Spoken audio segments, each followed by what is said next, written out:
Hi, we're bullish on medical devices, and if you want to hear the whole story, stick around.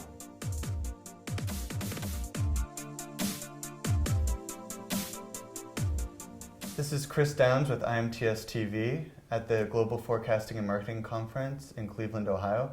I'm here with Chip Harvill, who's a Vice President at Cadence, Inc. Chip, thank you for joining us today. Yeah, thank you for having me. It's great we can have you here right next to the Cleveland Clinic, probably one of your big It is. big markets. It is. When you talk about medical devices, it's very nice to be kind of here in the shadow of the Cleveland Clinic, which is world-renowned. Right, absolutely. So a couple of questions we have for you based on the presentation you just gave. You talked about some of the value markets, specifically some of the BRIC economies. Yeah. Outside of the BRICS, do you see a couple other, standout countries and markets that you think that people should be looking at when talking about the medical device industry and expansion? Yeah, we do. In terms of actually manufacturing medical devices, I think Mexico could fall into that mix pretty easily. There are a number of companies. Most of the medical device innovation has been happening in the U.S. for a long time, so there's a pretty heavy installed base here. And with Mexico being so close and lower cost labor market, things of that nature, they put Mexico also on that list of places to kind of consider outside the formal BRIC countries. Okay. And within the BRICS, do you see any potential challenges or pitfalls that people might experience or those countries might experience in the next couple of years that could kind of affect the market? Well, the potential issues in China are high. You hear that from a lot of people here. Absolutely. So I think all we can do is kind of go back through and say the same thing that they know about demand and the quality of products. Mm-hmm. So in China, there's a lot of turmoil. So in terms of headwinds, there are regulatory things in terms of IP protection, things of that nature, and medical devices is very important. So I think there's some headwinds there. And in other countries like Brazil, there's a fair amount of reuse of surgical devices that were actually designed for single use and are used for single uses in the U.S. So I would expect some regulatory headwinds there also. All right.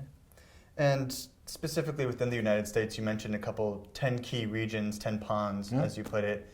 Do you see any other emerging ponds that people can maybe get in before? For the medical device OEMs, they're really centered in the Northeast and around the Boston area, Minneapolis, which were the top 1 and 2 there that I talked about. But in addition to that, there's a fair number of companies that have moved to Texas and or Florida. Okay. So there are pockets outside of those main centers. San Francisco area is a hotbed for new product development. A lot of the big device companies have either facilities there or design companies there that they work with also. All right.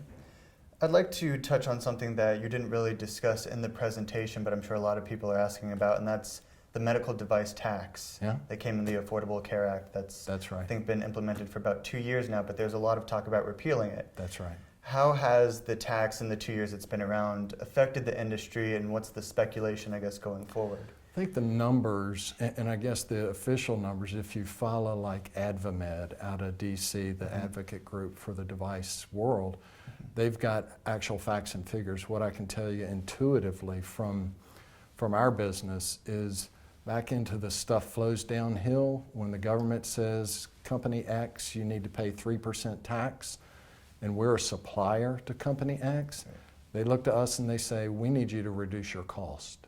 Mm-hmm.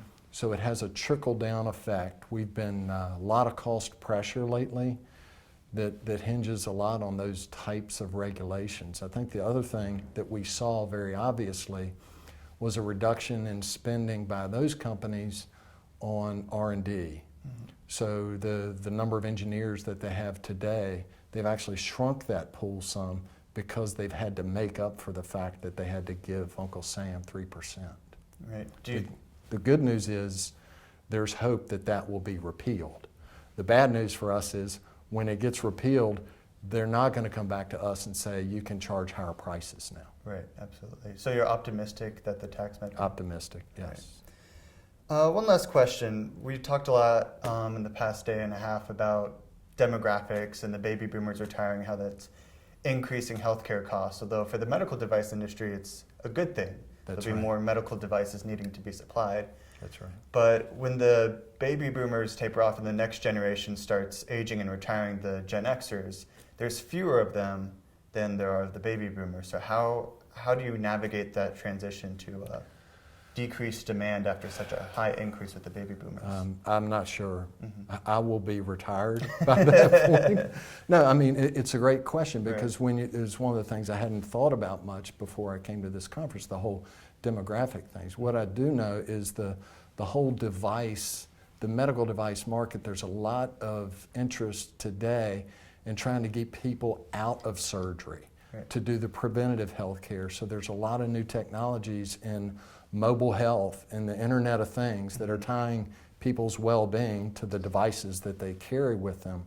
So I would expect that you'll see companies like these big OEMs actually be making proactive investments in some of these out-of-surgery technologies so that as surgical procedures get reduced, they'll still have the benefit of these new products that are coming to the market.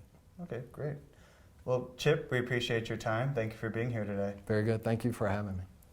This is Chris Downs with IMTS TV, here with Chip Harvill. We appreciate you all for taking your time to watch. Thank you.